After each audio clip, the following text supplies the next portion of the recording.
समक्ष श्रीवास श्रीमती श्रीमदांबरः श्रीधर श्रीश्वर श्रीनिवास श्रीनिधि श्रीवामः श्रीधर श्रीकर श्रेय श्रीमान लोकत्रयाश्रय स्वच्छ संपदानंदो नंदि ज्योति गणेश्वरः विजितात्मा लेयात्मा सत्कीर्ति नोशर विदर्शाचो अनिशोषाशतस्थिरः भूषयो भूषणो भूषि विशोकशोकनाशनः अत्युष्मानक्षित कुम्भोषितात्मा विशोधनः अनिरुद्धो प्रकृतो प्रत्युन्यो विक्रमः वीर सौरि सूरजनेश्वरः त्रिलोकात्मा त्रिलोकेश केशव केशहारी कामदेव कामपाल कामी कांतकुलागमः विष्णु वीरो नंदो धनंजय ब्रह्मण्यो ब्रह्म ब्रह्मवर्धनः ब्रह्मविद् ब्रह्मणो ब्रह्मे ब्रह्मज्ञो ब्राह्मणो प्रियः महाकमो महाकर्मा महातेजो महारथः महाकृतो महायशो महायज्ञो महावीः सर्वस्य प्रिय स्तोत्रं श्री स्तोत्रः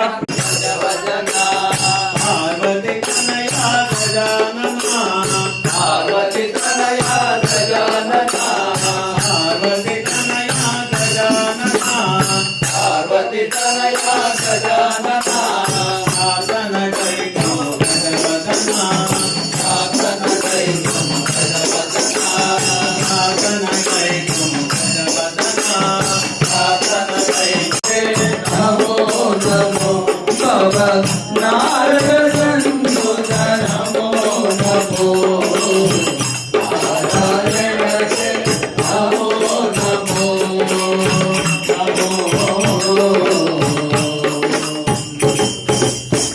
मुगहर भवहर मुकुंद माधव मुगहर भवहर मुकुंद माधव गरुड़ गमन पंकज नाभा मुगहर भवहर मुकुंद माधव गरुड़ गमन पंकज नाभा परमपुरुषा भवबन्ध विमोचना परमपुरुषा भवबन्ध विमोचना नररुग शरीर नमो नमो परमपुरुषा भवबन्ध विमोचना नररुग शरीर नमो नमो नारायण ते नमो नमो नारद संतोष नमो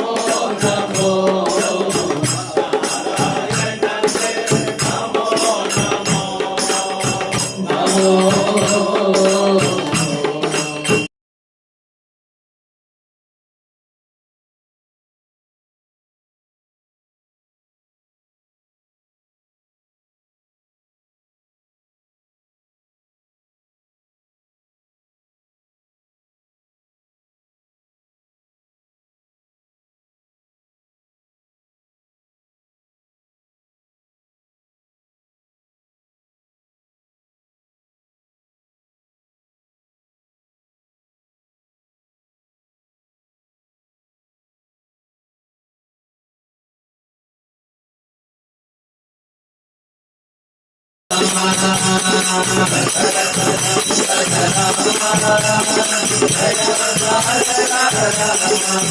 लक्ष्मण देवित रामा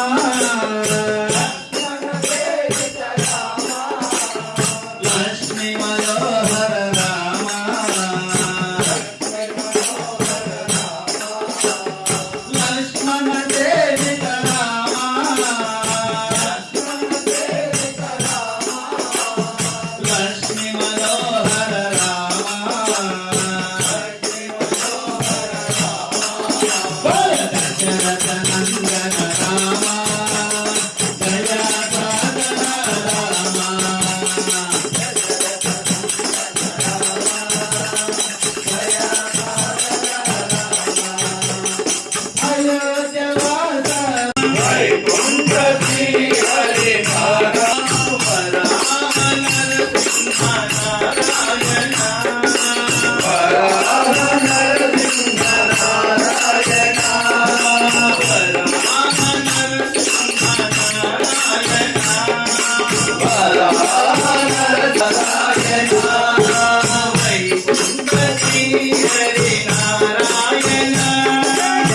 వైకుంఠ శ్రీ హరి నారాయణ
గోవింద గోవింద గోవింద హరి ఓ హరి ఓ శ్రీ హరివాసము హరి ఓ శ్రీ హరివాసము హరివేద శేషుల అడగ సమయము హరి ఓ శ్రీ హరివాసము హరివేద శేషుల అడగ సమయము హరి ఓ శ్రీ హరివాసము శ్రీ హరివాసము శ్రీ హరివాసము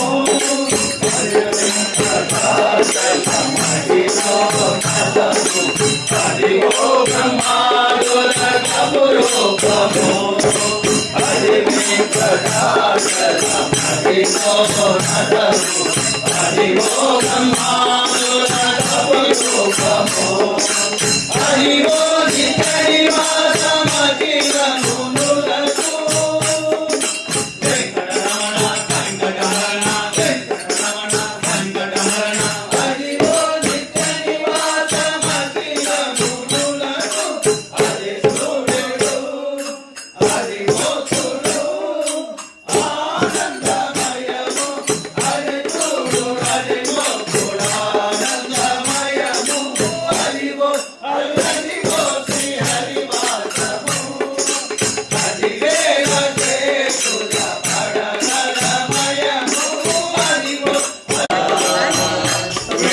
గోపాల కృష్ణ విఠల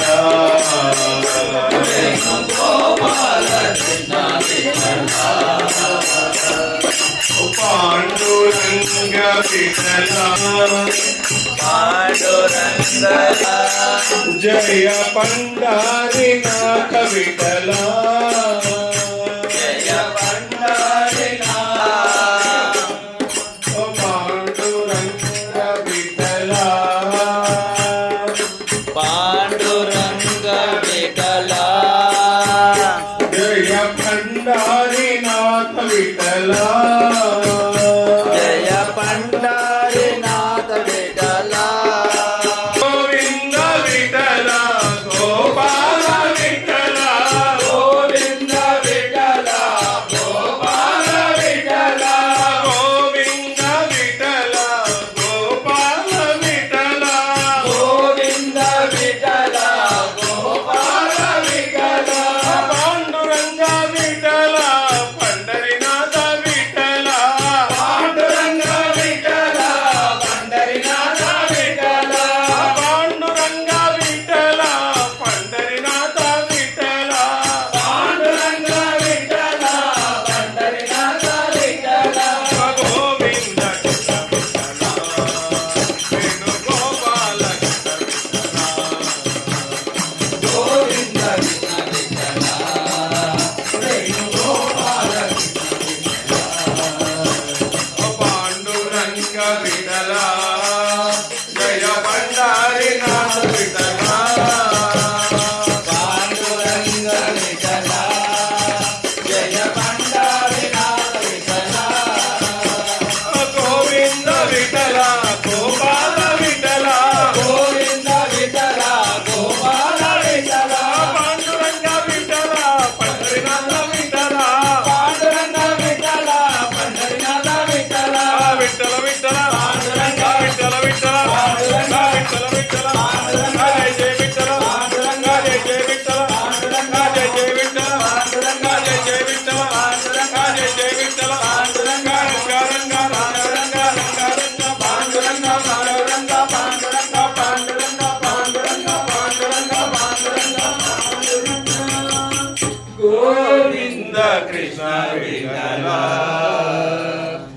వేణుగోపాల కృష్ణ విఠల గురుదేవా మమ తాపమ గురుదేవా మమ పాపమ గురు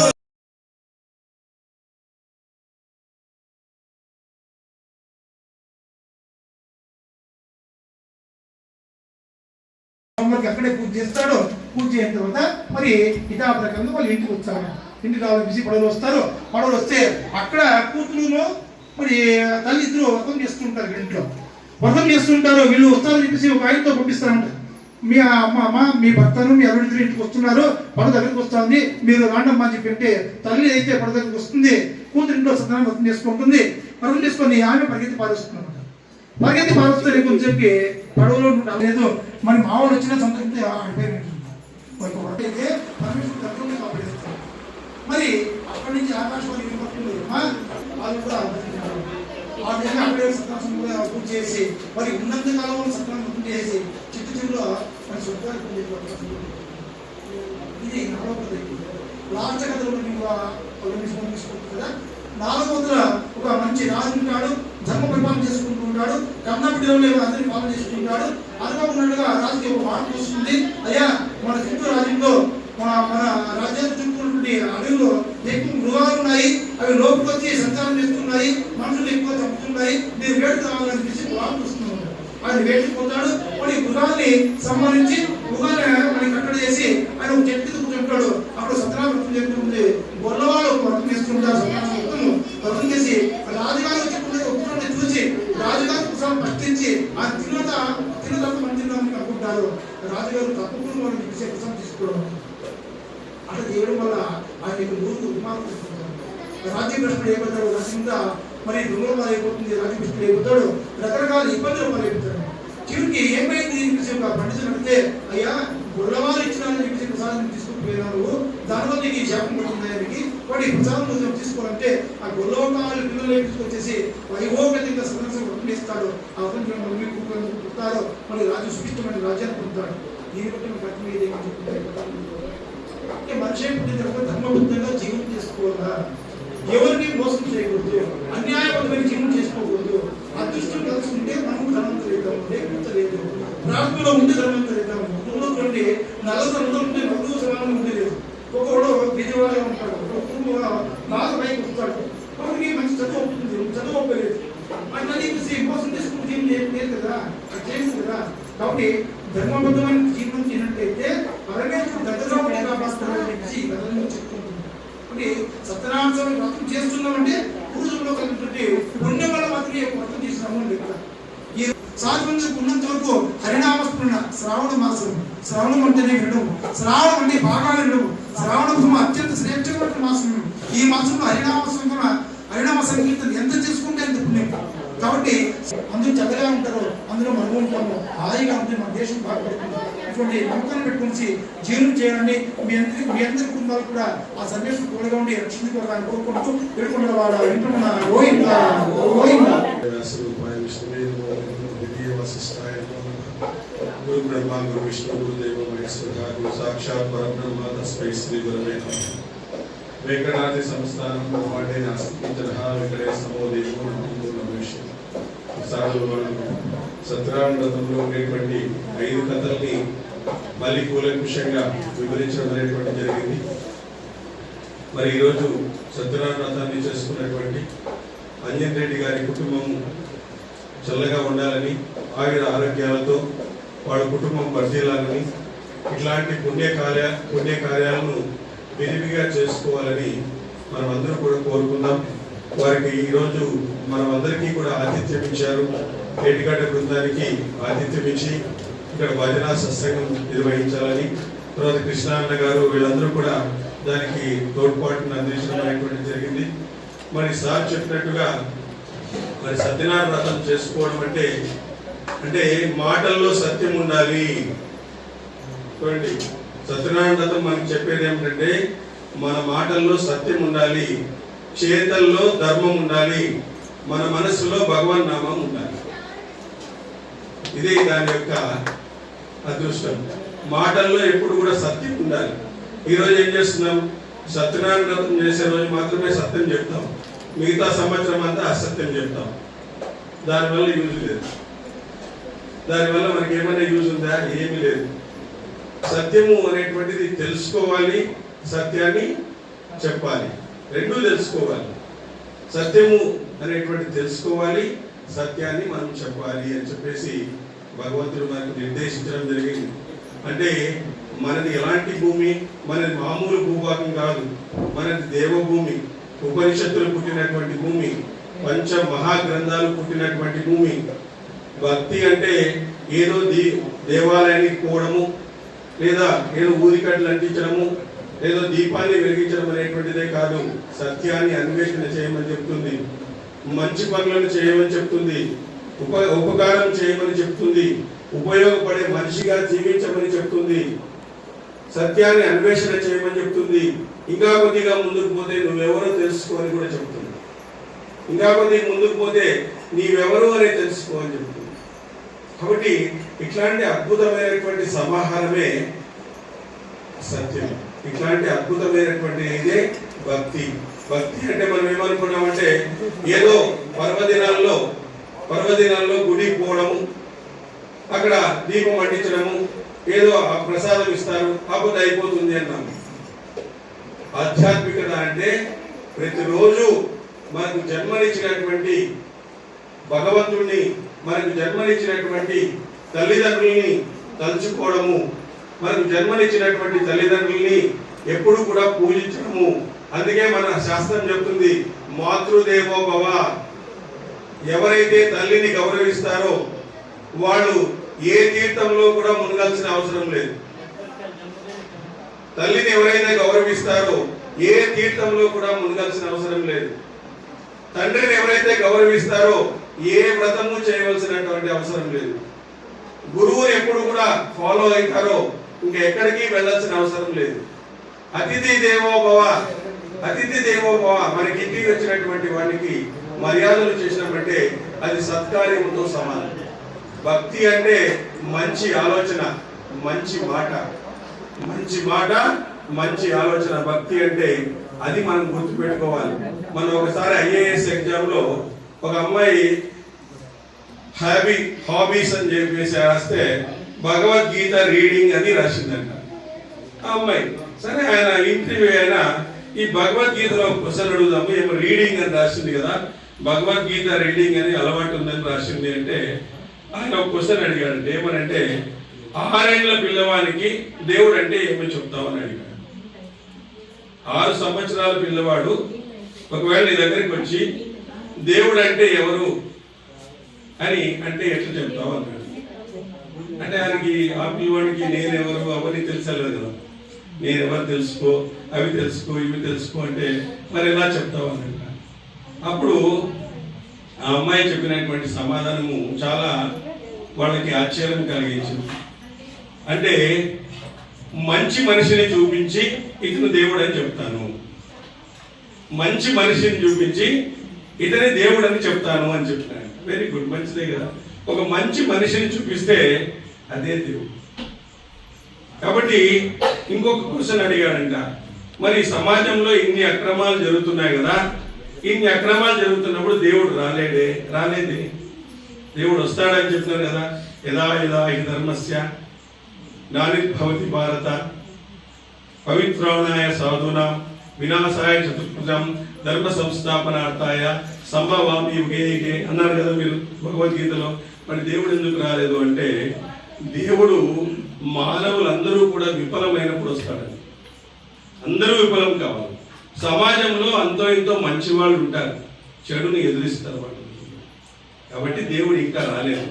ఇంకా ఒక భాగం మనలో ధర్మం ఉంది. కలియుగంలో 3 భాగాల అన్యాయం ఉంది, ఒక భాగం ఇంకా ధర్మం ఉంది. అందుకే ఇలాంటి కార్యక్రమాలు జరుగుతున్నాయి. ఇలాంటి మంచి వాళ్ళమందరూ కూడా మనం కూర్చున్నాం. ఇక్కడంతా వచ్చి మంచి వాళ్ళమందరూ కూర్చొని భగవన్ నామస్మరణ చేస్తాం. సో మనమందరూ విఫలమైనాం అనుకోండి, భగవంతుడు దిగుతాడు, రంగంలోకి దిగుతాడు. ఆయన వదిలే క్వశ్చన్ అనేటువంటిది లేదు. అంటే మన ప్రయత్నం విఫలమైనప్పుడు గజేంద్రుడు 1000 సంవత్సరాలు యుద్ధం చేశాడు ముసలితో. 1000 సంవత్సరాలు యుద్ధం చేసినాడు. 1000 సంవత్సరాలు ఏంటంటే ఎలా అనుకున్నాడు, నా బలం ఉంది, నా ఏనుగు బలం ఉంది, నాకు బ్రహ్మాండమైన అధికారం ఉంది, నాకు విపరీతమైనటువంటి శౌర్యం ఉంది, పరాక్రమం ఉంది, నేను ఎదుర్కోగలను ముసలిని అని చెప్పేసి 1000 సంవత్సరాలు ఇచ్చేశాడు. 1000 సంవత్సరాలు అయిన తర్వాత అతను ముసలి నుంచి కాలు వెనక్కి తీసుకోలేకుండా పోయింది ఆ ఏనుగు. అప్పుడు ఏమైపోయింది, అప్పుడు గుర్తొచ్చినాడు అనమాట, భగవంతుడు, ఓహో భగవంతుడు అనేటువంటి వాడు ఉన్నాడు, అతన్ని నేను పిలుస్తామని చెప్పేసి భగవంతుని పిలిచడం అనేటువంటి జరిగింది. అంటే మన ప్రయత్నం చేస్తూ ఉండాల, మన ప్రయత్నం చేయకుండా భగవంతుని మీదే అంతా వేయకూడదు. మన ప్రయత్నము 100% చేసి భగవంతుని మీద వేస్తే ఆ భగవంతుడు ఆ కార్యాన్ని నెరవేరుస్తాడు. అంటే పేరు తెచ్చుకునే విధంగా ఉండకూడదు, భగవంతునికి మెచ్చే విధంగా ఉండాలి. భగవంతునికి మెచ్చే విధంగా ఉండాలా. మనం చేసేటువంటి కార్యక్రమాలు ఏదో మనకు పేరు వచ్చేలాగా ఉండకూడదు. పేరు అనేది సెకండరీ, వస్తే రావచ్చు, పోతే పోవచ్చు. కానీ మనం చేసే కార్యక్రమాలన్నీ కూడా భగవంతునికి ఇష్టపడే విధంగా ఉండాలా. భగవంతుడు ఇష్టపడినాడు కాబట్టి అంజన్ రెడ్డి ఇంటికి ఇంతమంది వచ్చినారు. ఈరోజు ఏ సత్సంగానికి ఇంతమంది రారు. ఆయన నిస్వార్థంగా ఉండేటువంటి వాడు, మరి మంచి భక్తి అనుష్ఠానాన్ని చేశాడు. ఈ విధంగా చేశాడు కాబట్టే ఈరోజు ఇంతమంది, అనేక మంది మేమందరూ కూడా రావాలి సంకల్పించినాము. అందరూ రావాలని 5:30, 6:30 నుంచి కూర్చున్నాం, ఇక్కడికి వచ్చి రావాలని చెప్పేసి. ఆయన యొక్క మంచి మనసే ఈ రోజు మమ్మల్ని అందరినీ కూడా రప్పించింది. ఎక్కడైతే పవిత్రమైన మనసు ఉంటుందో, ఎక్కడైతే మంచి మనసు ఉంటుందో అక్కడ భక్తులు వాళ్ళే వచ్చేస్తారు. వాళ్ళు ఒకసారి పిలిస్తే చాలు, వాళ్ళే వచ్చి ఈ కార్యక్రమాన్ని జయప్రదం చేస్తారు. ఆయన చూడండి మౌనంగా వింటా ఉన్నాడు, ఏ మాత్రము శ్రీరాముడు లాగా ఉన్నాడు. ఆయన చూస్తా అంటే శ్రీరాముడు కిరీటం పెట్టుకున్నప్పుడు ఒకే రకంగా ఉన్నాడు, నారచీరలు కట్టుకున్నప్పుడు ఒకే రకంగా ఉన్నాడు. నారచీరలు కట్టుకో, ఎస్ పోతానన్నాడు. కిరీటం పెట్టుకో, ఎస్ పెట్టుకుంటాను అన్నాడు. రెండింటికి ఒకే రకంగా స్పందించినాడు. సో ఆయన కూడా, అంజన్ రెడ్డి గారు కూడా అట్లే ఉన్నాడు అనమాట. అంత మౌనంగా, అంత ధ్యానంగా, అంత భక్తిగా అన్ని విషయాలను వింటూ ఉండి మమ్మల్ని అందరినీ కూడా రావాలి సార్ మీరు అని చెప్పేసి ఆ కృష్ణాన్న ద్వారా మనకు ఇది చేశాడు. బట్ పవిత్రమైనటువంటి మనసు ఉంది కాబట్టి మనం అందరూ కూడా ఇక్కడ జరుపుకున్నాం. కాబట్టి మంచి అనేది వాయిదా వేయకూడదు. ఎప్పుడు కూడా మాటల్లో సత్యం ఉండాలి. మంచి అన్నదాన్ని వాయిదా వేయకూడదు. భగవంతునికి ఏదైతే చెల్లిస్తామో అది ఎప్పుడు కూడా మనం వాయిదా వేయకూడదు అని చెప్పేసి మనకు సత్యనారాయణ తత్వం చెప్తుంది. ఆ కథలు పొద్దున్నే నవీన్ స్వామి గారు ఎక్సలెంట్ గా మీకు చెప్పింటారు, అన్ని విషయాలని చెప్పింటారు. కాబట్టి ఆ విధంగా ఇక్కడ సత్సంగం మాకు ఏర్పాటు చేసి మమ్మల్ని అందరినీ కూడా శ్రావణ మాసంలో మమ్మల్ని అందరినీ పునీతులు చేసినటువంటి అంజన్ రెడ్డి గారికి మరొకసారి వాళ్ళ కుటుంబానికి ధన్యవాదాలు తెలుపుకుంటూ జై శ్రీరామ్, జై శ్రీరామ్, జై శ్రీరామ్. మీకు ఎంతగానో గమనించేశారు పొద్దున కదా. అయినా పొద్దున ఏమైనా అడుగుతూ ఉంది, ఇంకా కొంచెం మాట్లాడితే బాగుండు ఉంటుంది. పెసురుబడి నా చేతికి ఇచ్చి. కాబట్టి భగవంతుల గురించి చెప్పేటప్పుడు, ఆ సంకీర్తనలు పాడేటప్పుడు, ఆ నామస్మరణ చేసేటప్పుడు మనలో మరొక శక్తి ఉంటుంది. లేకపోతే అది సాధ్యం కాదు. మనం 10 నిమిషాలు కూర్చోలేము, పొద్దునే చెప్పాడు. అలాంటిది పొద్దు నుంచి దాదాపుగా నేనే 2 వరకు మిమ్మల్ని లాక్ చేసేసాను. 2 గంటలు అయింది. ఆ పల్లెలో కూడా 2 గంటల వరకు సత్యనారాయణ స్వామి పూజ చేయరు. 7కి 8కో స్టార్ట్ చేస్తారు, 11 అంతా 99% ఫినిష్ చేస్తారు.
ప్రియ